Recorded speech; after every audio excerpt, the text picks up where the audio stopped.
സംസാരിക്കാൻ പറ്റും. ഞാൻ സംസാരിക്കുന്നതിന് മുമ്പ് ജോമോനോട് ചോദിച്ചു എനിക്ക് 5 മിനിറ്റ് ആണോ 10 മിനിറ്റ് ആണോ എന്ന്. അപ്പൊ ജോമോൻ ആദ്യം പറഞ്ഞു 5, പിന്നെ 10, ഇഷ്ടം പോലെ ചെയ്തോളാൻ പറഞ്ഞു. പക്ഷെ നിങ്ങളുടെ അവസ്ഥയും നമ്മുടെ വിശപ്പും ഇതെല്ലാം മനസ്സിലാക്കിക്കൊണ്ട് ഞാൻ കൂടുതൽ കഥ പറയുന്നില്ല. ഞാൻ രാഷ്ട്രീയം പറഞ്ഞു തുടങ്ങിയാൽ കുറെ അധികം പറയും. എന്നെ സംബന്ധിച്ചിടത്തോളം എൻ്റെ ഏറ്റവും വലിയ പോരായികയായിട്ട് ഒരു പൊതുപ്രവർത്തകൻ എന്നുള്ള നിലയ്ക്ക് എൻ്റെ ഏറ്റവും വലിയ പോരായിക ഒരുപാട് ആളുകളെ ഉള്ള സ്ഥലത്തേക്ക് ഒറ്റയ്ക്ക് കയറി വരുന്നതിന് വലിയ ബുദ്ധിമുട്ടുള്ള ഒരാളാണ് ഞാൻ. എനിക്ക് അതുപോലെ ഇടിച്ചു കയറി പരിചയപ്പെടാൻ ഒരുപാട് പ്രയാസമുള്ള ഒരാളാണ്. പക്ഷെ ഞാൻ എത്ര മണിക്കൂർ വേണമെങ്കിലും പിണറായി വിജയനെ നരേന്ദ്രമോദിയെ കുറിച്ചിട്ട് രാഷ്ട്രീയം പറയും, എത്ര മണിക്കൂർ വേണമെങ്കിലും നിങ്ങളോട് സംസാരിക്കും. അപ്പോൾ എന്നോട് ജോമാൻ കൃത്യമായിട്ട് മെസ്സേജ് തന്നിട്ടുണ്ട് 5 മിനിറ്റ് മാക്സിമം 10 മിനിറ്റ് ഉള്ളിൽ പോയാൽ പട്ടിണിയാവുമെന്ന്.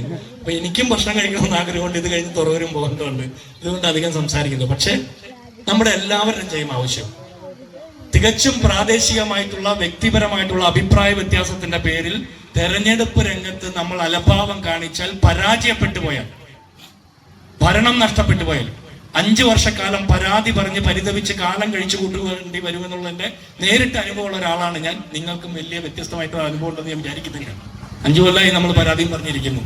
ഒരുപാട് വികസന പ്രവർത്തനങ്ങൾ, കോടിക്കണക്കിന് രൂപയുടെ വികസന പ്രവർത്തനങ്ങൾ, നേരത്തെ രാജൻ പല്ലൂർ എണ്ണി പറഞ്ഞതുപോലെ ഒരുപാട് പ്രവർത്തനങ്ങൾ നടത്തിയ ഒരു പഞ്ചായത്ത് ഭരണസമിതിക്ക് തുടർച്ചയായിട്ട് അധികാരത്തിൽ എത്താൻ പറ്റാതിരുന്നത് അഭിപ്രായ വ്യത്യാസങ്ങളുടെ പേരിൽ മാത്രമാണ്. അത് ഇപ്രാവശ്യം ഉണ്ടായിക്കൂടാ. ഞാൻ മനസ്സിലാക്കുന്ന ഈ വാർഡിലെ 4-ാം വാർഡിലെ സ്ഥാനാർത്ഥി ചിഞ്ചു ജിജോന്റെ വിജയം ഏകദേശം ഉറപ്പാണ്. വലിയ മാറ്റമൊന്നുമില്ല. ഭൂരിപക്ഷം വർദ്ധിപ്പിക്കുക എന്നുള്ളതാണ് 100%. മാറ്റമൊന്നുമില്ല. പക്ഷെ നമ്മുടെ ആവശ്യം എന്താണെന്ന് വെച്ചാൽ വലിയ ഭൂരിപക്ഷത്തോടെ ജയിക്കുക. എതിർക്കുന്നവർ കൂടി നമ്മളൊക്കെ വോട്ട് ചെയ്യുന്ന രീതിയിൽ നമ്മൾ പ്രചരണം നടത്തുക. നമ്മുടെ വീടുകളിൽ വന്ന് അഭ്യർത്ഥന നൽകുന്ന, നമ്മളോട് സംസാരിക്കുന്ന CPM-ന്റെയും DYFIയുടെയും അല്ലെങ്കിൽ LDF-ന്റെയും പ്രവർത്തകർ പോലും നമ്മളോട് സംസാരിച്ചിട്ട് നമ്മൾ തിരിച്ച് സംസാരിക്കുന്നത് കേട്ട് തിരിച്ചിറങ്ങി പോകുമ്പോൾ ഇന്ത്യൻ നാഷണൽ കോൺഗ്രസിന്റെ കൈപ്പത്തി ചിഹ്നത്തിൽ വോട്ട് ചെയ്യുന്ന രീതിയിൽ നമ്മൾ അവരോട് രാഷ്ട്രീയം പറയണം. ഏത് രാഷ്ട്രീയത്തെ കുറിച്ചിട്ടാ? 400 രൂപ പെൻഷൻ വർദ്ധിപ്പിച്ചപ്പോൾ വലിയ രീതിയിൽ പ്രചരണം നടത്തുന്ന ഒരു സർക്കാർ കേരളം ഭരിക്കുമ്പോൾ വർദ്ധിപ്പിച്ച 400 രൂപ കൊണ്ട് ഒരു മാസത്തെ കറണ്ട് ബില്ല് അടയ്ക്കാൻ പറ്റുമോ എന്ന് ചോദിക്കണം. വർദ്ധിപ്പിച്ച 400 രൂപ കൊണ്ട് വെള്ളക്കരം അടയ്ക്കാൻ പറ്റുമോ, വീട്ടുകരം അടയ്ക്കാൻ പറ്റുമോ, ഭൂനികുതി അടയ്ക്കാൻ പറ്റുമോ, കെട്ടിട നിർമ്മാണത്തിന്റെ പലവട്ടം വർദ്ധിപ്പിച്ച, പല ഇരട്ടി വർദ്ധിപ്പിച്ച ഫീസ് അടയ്ക്കാൻ പറ്റുമോ എന്ന് ചോദിക്കണം. ഇതൊന്നും ചെയ്യാൻ പറ്റൂല. എന്തിന്? സർക്കാർ ആശുപത്രിയിലെ മരുന്നിന് ചീട്ടെടുക്കുമ്പോൾ പോലും 5 രൂപ 10 രൂപയ്ക്ക് ഒരു സർക്കാർ കേരളം ഭരിക്കുന്നത്. സകല മേഖലയിലും വിലക്കയറ്റമാണ്. പച്ചക്കറിയുടെ, പലചരക്കിന്റെ, പലവ്യഞ്ജനത്തിന്റെ ഒക്കെ വില വർദ്ധിപ്പിച്ചുകൊണ്ടിരിക്കുക. ജീവൻ രക്ഷാ മരുന്നുകളുടെ ഒക്കെ വില വർദ്ധിച്ചുകൊണ്ടിരിക്കുക. ആ സമയത്ത് നാട്ടിലെ ആളുകളൊക്കെ മെഡിക്കൽ ഷോപ്പിന്റെ മുമ്പിൽ 15%, 20%, 30% എന്നൊക്കെയുള്ള ബോർഡ് കാണുമ്പോൾ അങ്ങോട്ട് ഓടിപ്പോകുന്നതിന്റെ കാരണം എന്താ? സകല മനുഷ്യരും രോഗത്തിന്റെ ദുരിതത്തിൽ പെടുന്ന സമയത്ത് സർക്കാർ ആശ്രയമാകാതിരിക്കുമ്പോ ആളുകൾ ആതുരാലയങ്ങളുടെ മുമ്പിൽ ചെല്ലുമ്പോൾ അങ്ങനെ ചെല്ലുന്ന മനുഷ്യരെ കൊണ്ട് സർക്കാർ ആശുപത്രികളിൽ നിന്ന് 1650 കോടി രൂപയുടെ കാലാവധി കഴിഞ്ഞ മരുന്ന് കഴിപ്പിച്ച സർക്കാരിന്റെ പേരാ പിണറായി വിജയൻ സർക്കാർ. ആശുപത്രിയിൽ രോഗിയുടെ കൂട്ടിരിപ്പുകാരിക്ക് പാമ്പ് കടിയേൽക്കേണ്ടി വരുമ്പോ കണ്ണടച്ചിരുന്ന സർക്കാരിന്റെ പേരാ പിണറായി വിജയന്റെ സർക്കാർ. ഒരു സർക്കാർ ആശുപത്രിയുടെ മെഡിക്കൽ കോളേജിന്റെ 3 നില കെട്ടിടം ഇടിഞ്ഞു വീണിട്ട് അതിനകത്തൊരു വീട്ടമ്മ ശ്വാസം മുട്ടി ചോരയൊലിച്ച് തലപൊട്ടി വലിച്ച് മരിച്ചപ്പോ PR വർക്ക് നടത്തിയ സർക്കാരിന്റെ പേരാ പിണറായി വിജയൻ സർക്കാർ. ഈ സർക്കാരിന്റെ സർക്കാർ ആശുപത്രികളൊക്കെ അമേരിക്കയെ കവച്ചു വെക്കുന്ന രീതിയിൽ മുന്തിയ ഇനമാണെന്ന് പറയുന്ന പിണറായി വിജയൻ 2-ാം ദിവസം വിമാനം കയറി അമേരിക്കയ്ക്ക് ചികിത്സയ്ക്ക് പോവുക. ഈ സർക്കാർ ആശുപത്രികളൊക്കെ, കേരളത്തിലെ സകല സർക്കാർ ആശുപത്രികളും അതിസമ്പന്നന്മാർ ചികിത്സിക്കാൻ കൊതിയോടെ കാത്തു നിൽക്കുന്ന ഇടങ്ങളാണെന്ന് പിണറായി വിജയൻ പ്രസംഗിച്ചത് 2024 നവംബർ മാസത്തിലാണ്. അതിസമ്പന്നന്മാർ കൊതിയോടെ കാത്തു നിൽക്കുന്ന സർക്കാർ ആശുപത്രികളിൽ സാധാരണക്കാർ ചെല്ലുമ്പോൾ പാമ്പ് കടിയേൽക്കേണ്ടി വരുന്നു. സാധാരണക്കാർക്ക് കാലാവധി കഴിഞ്ഞ മരുന്ന് കഴിക്കേണ്ടി വരുന്നു. സാധാരണക്കാർക്ക് ലിഫ്റ്റിൽ കുടുങ്ങിയാൽ 23 മണിക്കൂർ നേരം ഒരു സ്വിച്ച് അമർത്താൻ പോലും ഒറ്റ ഒരുത്തനില്ലാതെ വരുന്നു. ശസ്ത്രക്രിയയുടെ ഉപകരണങ്ങൾ ഇല്ലാതെ വരുന്നു. സൂചിയും നൂലും ഇല്ലാതെ വരുന്നു. ചോരയും ചെലവും തുടയ്ക്കാൻ പഞ്ഞി പോലും സ്വന്തം ചെലവിൽ മേടിക്കേണ്ട ഗതികേട് ഉണ്ടാകുന്നത് കേരളത്തിലെ ആരോഗ്യരംഗത്താണ്. അമേരിക്കയെ കവച്ചു വെക്കേണ്ട ആതുരാലയങ്ങൾ തേടി ചെല്ലുന്ന സാധാരണക്കാർക്ക് അത്താണിയാകാൻ കേരളത്തിലെ സർക്കാർ ആശുപത്രികൾക്ക് കഴിയുന്നില്ലെങ്കിൽ അതിന്റെ ഉത്തരവാദി, കാരണഭൂതൻ പിണറായി വിജയൻ സർക്കാരാണെന്ന് നമ്മൾ ഈ രാഷ്ട്രീയം പറയണം. സാധാരണക്കാരെ ഓർമ്മിപ്പിക്കണം. കേരളത്തിലെ പള്ളിക്കൂടങ്ങൾ, സർക്കാർ സ്കൂളുകളൊക്കെ 5 സ്റ്റാർ ഹോട്ടൽ സമാനമാണെന്ന് പറയാം. 5 സ്റ്റാർ ഹോട്ടൽ സമാനമായിട്ടുള്ള സ്കൂളുകളിൽ ഉച്ചക്കഞ്ഞിക്ക് പണമില്ല, ഉച്ചക്കഞ്ഞി വെക്കുന്നവന് ശമ്പളമില്ല. ഇതൊക്കെ പോട്ടെ, ക്ലാസ് റൂമിനകത്ത് 5-ാം ക്ലാസ്സുകാരി പാമ്പ് കടിയേറ്റ് മരിക്കേണ്ടത് പിണറായി വിജയൻ സർക്കാർ കേരളം ഭരിക്കുന്ന കാലത്താണ്. അതിസമ്പന്നന്മാരുടെ കുട്ടികൾ പഠിക്കുന്നു എന്ന് അവകാശപ്പെടുന്ന 5 സ്റ്റാർ ഹോട്ടൽ സമാനമാണെന്ന് പിണറായി വിജയൻ അവകാശപ്പെടുന്ന ക്ലാസ് റൂമിനകത്താണ് വയനാട്ടിൽ ഒരു 5ാം ക്ലാസ്സുകാരി ക്ലാസ് റൂമിനകത്ത് നിന്ന് പാമ്പ് കടിയേറ്റ് മരിക്കേണ്ടി വന്നത്. 14 കോടി രൂപയ്ക്ക് കഴിഞ്ഞ ഏപ്രിൽ മാസം കേരളത്തിലെ പത്രമാധ്യമങ്ങളിൽ പരസ്യം ചെയ്യാൻ PRD ഡിപ്പാർട്ട്മെന്റ് കേരളത്തിലെ നികുതി പണം എടുത്ത് ചെലവഴിച്ചത്. 500 രൂപ മതി സിമന്റും മണലും മാറി ആ തറയിലെ പൊട്ടലിൽ വാരി തെച്ചിരുന്നെങ്കിൽ ആ മരിച്ച പാമ്പ് കടിയേറ്റ് മരിച്ച കുട്ടിയുടെ അച്ഛനും അമ്മയും സന്തോഷത്തോടെ ഈ തെരഞ്ഞെടുപ്പിൽ പിണറായി വിജയന്റെ പാർട്ടിക്ക് വോട്ട് ചെയ്തനെ. അരുവാൾ ചുറ്റിക നക്ഷത്രം കാണുമ്പോ ആവേശത്തോടെ ചൂണ്ടുവിരലമർത്തി പിണറായി വിജയനെ വിജയിപ്പിച്ചിട്ട് LDF വരുമ്പോ എല്ലാം ശരിയാകുമെന്ന് വിശ്വസിച്ച് മുദ്രാവാക്യം വിളിച്ച സാധാരണക്കാരായിട്ടുള്ള സഖാക്കന്മാരടക്കമുള്ള മനുഷ്യരെ കൊള്ളയടിച്ച സർക്കാരിന്റെ പേരാ പിണറായി വിജയന്റെ സർക്കാർ. ഈ സർക്കാരിന്റെ 4ാം വാർഷികാഘോഷത്തിന് 200 കോടി രൂപ ചെലവഴിച്ചുകൊണ്ട് 14 ജില്ലാ ആസ്ഥാനങ്ങളിലും ആഘോഷ മഹാമഹം സംഘടിപ്പിച്ച സർക്കാരിന്റെ പേര് പിണറായി വിജയന്റെ സർക്കാർ എന്നാ. 200 കോടി രൂപ എന്ന് പറഞ്ഞാൽ സാധാരണക്കാരുടെ വീടെന്ന് പറഞ്ഞ സ്വപ്നമാണ്. 5000 പാവപ്പെട്ടവരുടെ വീടെന്ന് പറഞ്ഞ സ്വപ്നമാണ്. ഈ സർക്കാരിന്റെ കാലത്ത് കേരളത്തിലെ സാധാരണക്കാർക്ക് വീട് വെക്കാൻ കൊടുക്കുന്നത് കേവലം 4 ലക്ഷം രൂപയാണ്. പണ്ടും ഇത്തരത്തിലുള്ള പദ്ധതികൾ ഉണ്ടായിരുന്നു. ഇന്ദിര ആവാസ് യോജന പോലെ ഉമ്മൻചാണ്ടി സർക്കാരിന്റെ കാലത്ത് ലക്ഷക്കണക്കിന് മനുഷ്യർക്ക് വീട് വെച്ചു കൊടുത്തിട്ടും അതിന്റെ ഒന്നും പേരിൽ പരസ്യം ചെയ്തിട്ടില്ല. ഇന്ന് പാവപ്പെട്ടവർക്ക് വീട് വെച്ചു കൊടുക്കുമ്പോൾ അതിന്റെ 10 ഇരട്ടി പണം കൊണ്ട് പരസ്യം ചെയ്ത സർക്കാർ കേരളം ഭരിക്കുമ്പോൾ 5000 പാവപ്പെട്ടവർക്ക് വീട് വെക്കാനുള്ള പണം കൊണ്ട് 200 കോടി രൂപ ചെലവഴിച്ച് 4ാം വാർഷികാഘോഷം നടത്തുന്ന പിണറായി വിജയൻ സർക്കാരിനെതിരായിട്ടുള്ള ജനഹിതമായിട്ട് ഈ തെരഞ്ഞെടുപ്പിനെ മാറ്റിയെടുക്കണം. അങ്ങനെ മാറ്റിയെടുക്കണമെങ്കിൽ ഈ സർക്കാർ കേരളം ഭരിക്കുമ്പോൾ 120 കോടി രൂപയ്ക്ക് മഞ്ഞക്കുറ്റിയിട്ടുകൊണ്ട് കേരള പദ്ധതിക്ക് വേണ്ടിയിട്ട് സാധാരണക്കാരന്റെ അടുക്കള കയ്യേറിയ സർക്കാരിനെതിരെ നമ്മൾ സംസാരിക്കണം. അത് 3000 പാവപ്പെട്ടവർക്ക് വീട് വെക്കാനുള്ള പണമാണെന്ന് ഈ മാർക്സിസ്റ്റ് പാർട്ടിക്കാരോട് നമ്മൾ പറഞ്ഞു കൊടുക്കണം. 15 കോടി രൂപയ്ക്ക് മുഖ്യമന്ത്രിയുടെ ചിരിക്കുന്ന മുഖം ദേശീയത പാതയോരത്ത് ഫ്ലെക്സ് അടിച്ചു വെച്ചത്. 15 കോടി രൂപ എന്ന് പറഞ്ഞാൽ ലൈഫ് മിഷനിൽ പേര് രജിസ്റ്റർ ചെയ്യപ്പെട്ടിട്ടുള്ള ഗുണഭോക്തൃ ലിസ്റ്റിൽപ്പെട്ട മനുഷ്യർ 375 കുടുംബങ്ങൾക്ക് വീട് വെക്കാനുള്ള പണം കൊണ്ട് പിണറായി വിജയന്റെ ചിരിക്കുന്ന ഫോട്ടോ ദേശീയപാതയുടെ ഓരങ്ങളിൽ ഫ്ലെക്സ് അടിച്ചു വെച്ചത്. പിണറായി വിജയൻ ചിരിച്ചാലും ചിരിച്ചില്ലെങ്കിലും നമ്മുടെ പാവപ്പെട്ടവർക്ക് വീട് കിട്ടണം എന്നുള്ള രാഷ്ട്രീയമാണ് നമ്മൾ പറയേണ്ടത്. ഇങ്ങനെ നോക്കുമ്പോൾ 1,26,000 മനുഷ്യർ ലൈഫ് മിഷന്റെ ഗുണഭോക്തൃ ലിസ്റ്റിൽപ്പെട്ടിട്ട് ഈ സമയത്ത് പെയ്യുന്ന മഴയിൽ പോലും മേൽക്കൂരയില്ലാത്ത വീട്ടിൽ ഭിത്തിക്ക് മേലെ ടാർപോളിൻ ഷീറ്റ് വിരിച്ചു കിടക്കുന്ന കേരളത്തിലാണ് 5000 പാവപ്പെട്ടവരുടെ വീടിന്റെ പണമെടുത്ത് സർക്കാരിന്റെ 4ാം വാർഷികാഘോഷം നടത്തുന്നത്. 3000 കുടുംബങ്ങളുടെ വീടിന്റെ പണമെടുത്ത് മഞ്ഞക്കുറ്റിയിട്ട് കൊണ്ടുപോകുന്നത്. 375 കുടുംബങ്ങളുടെ പണമെടുത്ത് മുഖ്യമന്ത്രിയുടെ ചിരിക്കുന്ന ഫോട്ടോ ഫ്ലെക്സ് അടിച്ചു വെക്കുന്നത്. ക്ലിഫ് ഹൗസിലെ നീന്തൽക്കുളത്തിന് 45 ലക്ഷം രൂപയാണ്. ആ 45 ലക്ഷം രൂപ എന്ന് പറഞ്ഞാൽ 11 കുടുംബത്തിന്റെ പണമാണ്. ഈ 11 കുടുംബത്തിന്റെ പണം ചെലവഴിച്ചുകൊണ്ട് നീന്തൽക്കുളം നവീകരിച്ചപ്പോ പണ്ട് ഈ കുളം കുത്തിയ കാലത്ത് പിണറായി വിജയന്റെ പാർട്ടിയുടെ നേതാവായിട്ടുള്ള EK നായനാർ കേരളത്തോട് വിളിച്ചു പറഞ്ഞത് കരുണാകരന്റെ ചികിത്സയ്ക്ക് വേണ്ടിയിട്ട് പേശി ബലത്തിന് വേണ്ടിയിട്ട് കാർ അപകടത്തിന് ശേഷം കുത്തിയ കുളത്തിൽ LDF അധികാരത്തിൽ വന്നാൽ CPM അധികാരത്തിൽ വന്നാൽ പട്ടിയെ കുളിപ്പിക്കുമെന്ന.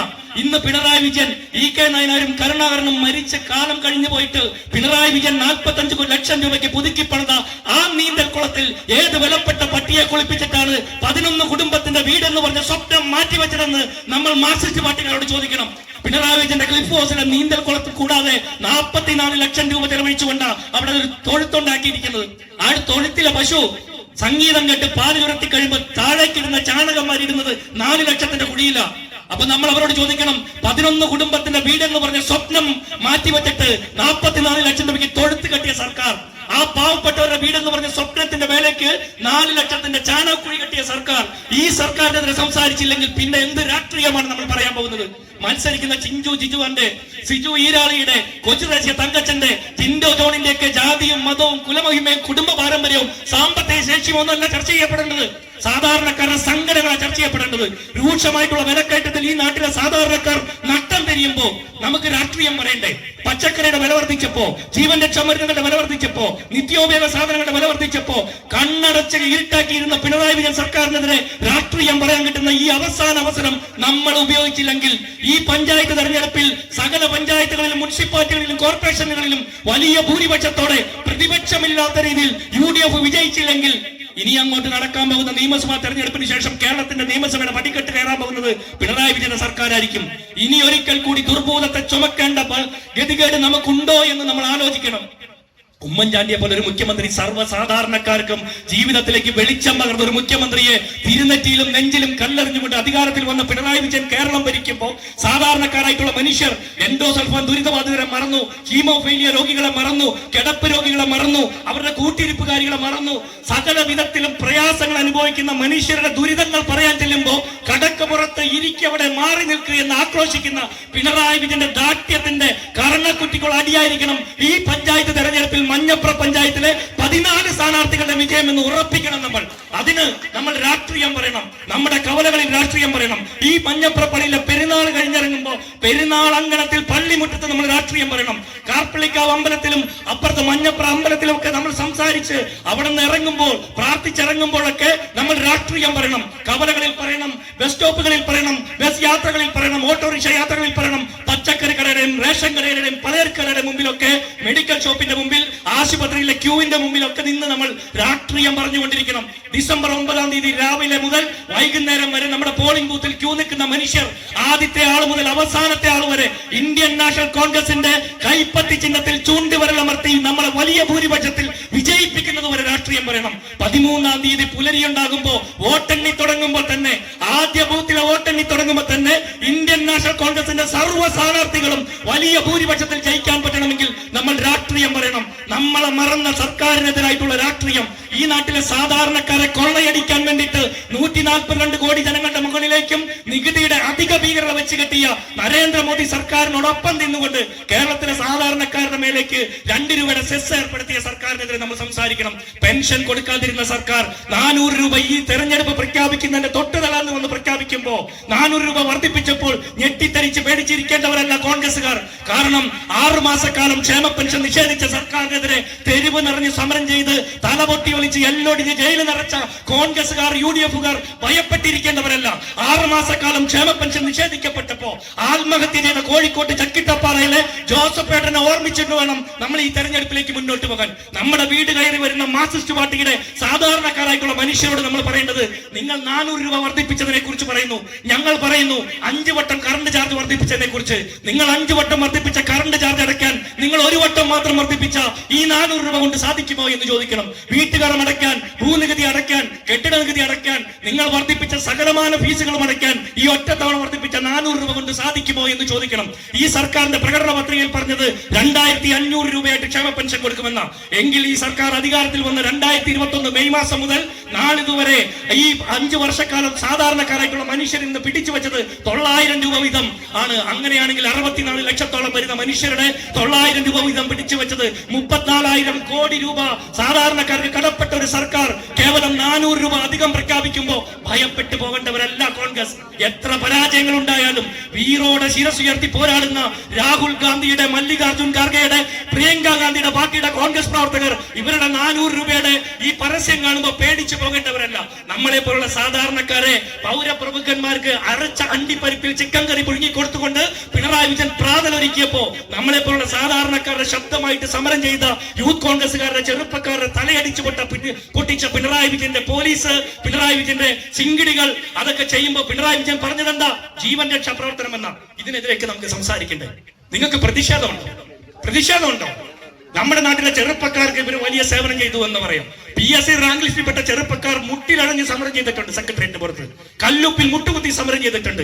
കയ്യിൽ കർപ്പൂരം കത്തിച്ച് സമരം ചെയ്തിട്ടുണ്ട്. കയ്യിലെ ചോര കൊണ്ട് പോസ്റ്റർ എഴുതി സമരം ചെയ്തിട്ടുണ്ട്. ആശാ വർക്കർമാർ 260 ദിവസത്തിലധികം കേരളത്തിലെ സെക്രട്ടേറിയറ്റിന് പുറത്ത് പിണറായി വിജയന്റെ ആഫീസിന്റെ ജനൽപ്പാളി ഒന്ന് തുറന്നു നോക്കിയാൽ ഒരു കണ്ണൊക്കെ മാത്രം കണ്ടിരുന്ന ആശാ വർക്കർമാരുടെ സമരത്തിന് നേരെ കണ്ണടച്ച പിണറായി വിജയനെതിരെ നമ്മൾ സംസാരിക്കണ്ടേ?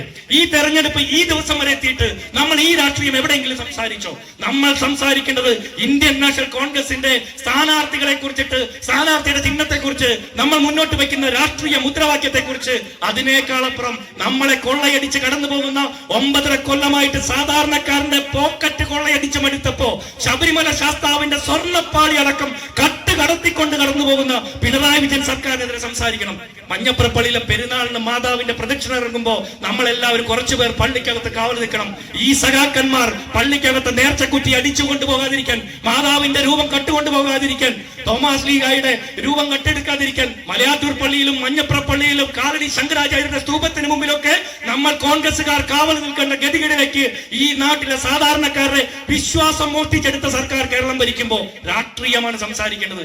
രാഷ്ട്രീയം സംസാരിച്ച് തന്നെ നമുക്ക് ഈ തെരഞ്ഞെടുപ്പിനെ ജയിക്കാം. പ്രിയപ്പെട്ടവരെ, ഈ വാർഡിലെ 4-ാം വാർഡിലെ കോൺഗ്രസിന്റെ UDF സ്ഥാനാർത്ഥി ചിഞ്ചു ജിജോയുടെ കൈപ്പത്തി ദിനത്തിൽ വോട്ടമർത്തി വിജയിപ്പിക്കുമ്പോൾ നമ്മൾ വോട്ട് ചെയ്യുന്നത് ഇന്ത്യൻ നാഷണൽ കോൺഗ്രസിന് വേണ്ടി മാത്രമല്ല, ഈ നാട്ടിലെ സർവ്വസാധാരണക്കാർക്കും, സർക്കാർ അവഗണിച്ചു വിട്ട സാധാരണക്കാർക്ക് വേണ്ടിയിട്ടാണ്. ഉമ്മൻചാണ്ടിയുടെ കാലത്ത് 10-21 മണിക്കൂർ നിന്ന നിൽപ്പിൽ ഒറ്റ ഒപ്പിട്ട് കൊടുത്തുകൊണ്ട് ലക്ഷക്കണക്കിന് മനുഷ്യരുടെ ജീവിതത്തിലേക്ക് വെളിച്ചം പകർന്നു കിട്ടപ്പെട്ട ആ സാധാരണക്കാരെ ഇന്ന് സർക്കാർ അവഗണിക്കുമ്പോൾ ഈ അവഗണിക്കപ്പെട്ട മനുഷ്യർക്ക് വേണ്ടി കൂടിയാണ് നിങ്ങൾ വോട്ട് ചെയ്യുന്നത്. നിങ്ങൾ സിജു ഈരാളിയുടെ കൈപ്പത്തി ചിഹ്നത്തിൽ വോട്ട് ചെയ്യുമ്പോൾ പിണറായി വിജയന്റെ സർക്കാർ അവഗണിച്ച സാധാരണക്കാർക്ക് വേണ്ടി കൂടിയാണ് വോട്ട് ചെയ്യുന്നത്. നിങ്ങൾ കൊച്ചുദേശീയ തങ്കച്ചന് വേണ്ടി വോട്ട് ചെയ്യുമ്പോൾ ആ കൈപ്പത്തിയിൽ നിങ്ങൾ വിരലമർത്തുമ്പോൾ നമ്മൾ പിണറായി വിജയന്റെയും നരേന്ദ്രമോദിയുടെയും സർക്കാരുകൾക്കെതിരെ, സാധാരണക്കാരെ കൊള്ളയടിക്കുന്ന ഈ ഇരട്ട എഞ്ചിൻ സർക്കാരുകൾക്കെതിരെ കൂടിയാണ് നമ്മൾ വോട്ട് ചെയ്യുന്നത്.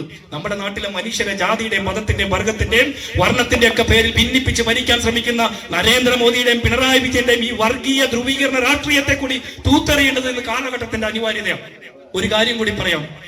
നമ്മൾ ഇതൊക്കെ പറഞ്ഞു കടന്നു പോകുമ്പോ നമ്മൾ കണ്ടുമുട്ടുന്ന മുഴുവൻ മനുഷ്യരോടും പറയാൻ മറന്നു പോകുന്ന ഒരു കാര്യമുണ്ട്.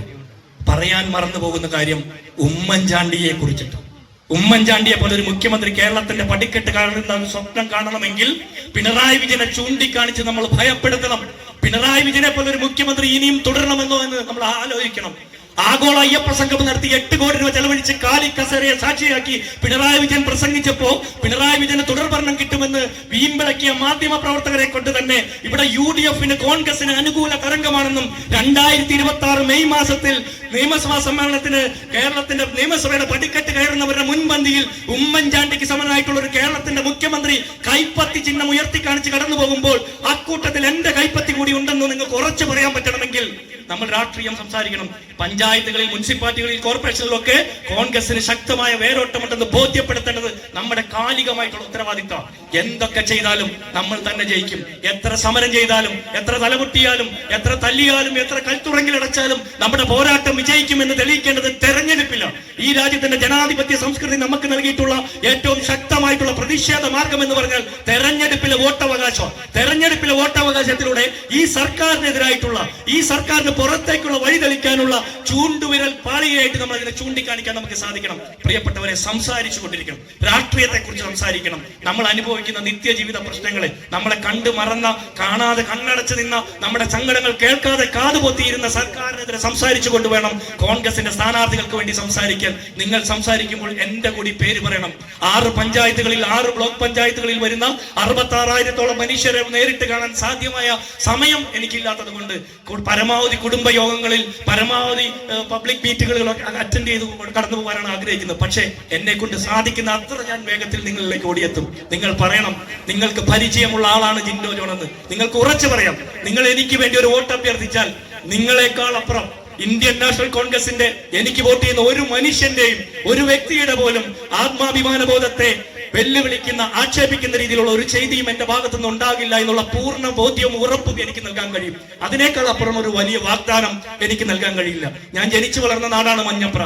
എനിക്ക് പരിചയമുള്ള മനുഷ്യരാണ് നിങ്ങൾ. അപ്പൊ നിങ്ങൾ സംസാരിക്കുമ്പോൾ വാർഡിൽ മത്സരിക്കുന്ന ചിഞ്ചുവിനെ കുറിച്ച്, ബ്ലോക്കിൽ മത്സരിക്കുന്ന സിജുവിനെ കുറിച്ച്, കൊച്ചുദേശീയ തങ്കച്ചനെ കുറിച്ചൊക്കെ സംസാരിക്കുമ്പോൾ കൂട്ടത്തിൽ എന്നെ കൂടി ഓർത്ത് സംസാരിക്കണം. എനിക്ക് വേണ്ടി കൂടി സംസാരിക്കണം. നിങ്ങൾ പറയുന്ന ഓരോ വാക്കും പാഴാകാതെ വാക്ക് പാലിക്കാൻ പറ്റുമെന്നുള്ള പൂർണ്ണ ബോധ്യത്തോടെ ഞാൻ എന്റെ വാക്കുകൾ നിർത്തുക. ഇന്ത്യൻ നാഷണൽ കോൺഗ്രസ് പാർട്ടി എനിക്ക് ചിഹ്നം തന്ന് എന്നെ മത്സരിക്കാൻ വിട്ടത് ഈ പാർട്ടിക്ക് നാണക്കേടുണ്ടാകാത്ത രീതിയിൽ രാഷ്ട്രീയ പ്രവർത്തനം നടത്താൻ വേണ്ടിയിട്ടാണ്. വ്യക്തിപരമായി എന്റെ ജീവിതത്തിന്റെ ഭാഗമായിട്ട് ഒരു തരത്തിലും ഈ പാർട്ടിക്ക് ക്ഷീണമുണ്ടാകുന്ന ഒരു നിലപാടെടുക്കുന്ന ഒരു സമീപനവും എന്റെ ഭാഗത്തുനിന്നുണ്ടാവില്ല.